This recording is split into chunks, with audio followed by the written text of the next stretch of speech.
begab sich aber zur Zeit, dass ein Gebot für den Kaiser Augustus ausging, dass alle Welt geschätzt würde.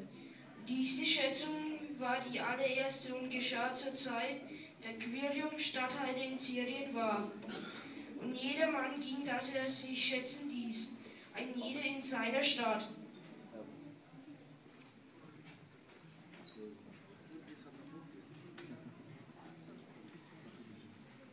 Da machte sich auf auch Josef aus Galiläa, aus der Stadt Nazareth, in das syrische Land zur Stadt Davids, die da heißt Bethlehem, weil er aus dem Hause und Geschlechte Davids war, damit er sich schätzen ließe mit Maria, seinem vertrauten Weibe. Die war schwanger, und als sie dort waren, kam die Zeit, dass sie gebären sollte. Und sie gebar ihren ersten Sohn und wickelte ihn in Windeln und legte ihn in eine Krippe, denn sie hatten sonst keinen Raum in den Herbergen.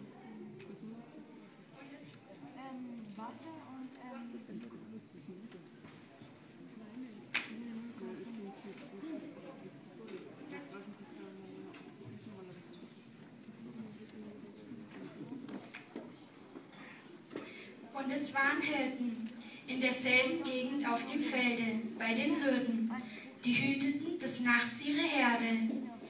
Und der Engel des Herrn trat zu ihnen, und die Klarheit des Herrn leuchtete um sie, und sie fürchteten sich sehr. Und der Engel sprach zu ihnen: Fürchtet euch nicht, siehe, ich verkünde euch große Freude, die allen Volk widerfahren wird. Denn euch ist heute der Heiland geboren, welcher ist Christus der Herr, in der Stadt Davids. Und das habt zum Zeichen, ihr werdet finden, das Kind in Windeln gewickelt und in einer Krippe liegen. Und alsobald war da bei dem Engel die Menge der himmlischen Herrscher. Die lobten Gott und sprachen: Ehre sei Gott in der Höhe und Friede auf Erden, bei den Menschen seines Wohlgefallens.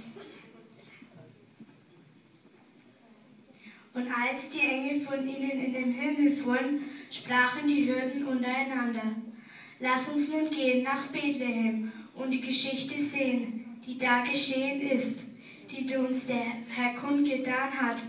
Und sie kamen eilend und fanden beide, Maria und Josef, dazu das Kind in einer Krippe liegen. Als sie es aber gesehen hatten, breiteten sie das Wort aus, das zu ihnen von diesem Kinde gesagt war. Und allvor die es kam, wunderten sie über das, was die Hirten gesagt hatten. Maria aber behielt all diese Worte und bewegte sie in ihrem Herzen. Und die Hirten kehrten wieder um, priesen und loben Gott für alles, was sie gehört und gesehen hatten, wie denn zu ihnen gesagt war.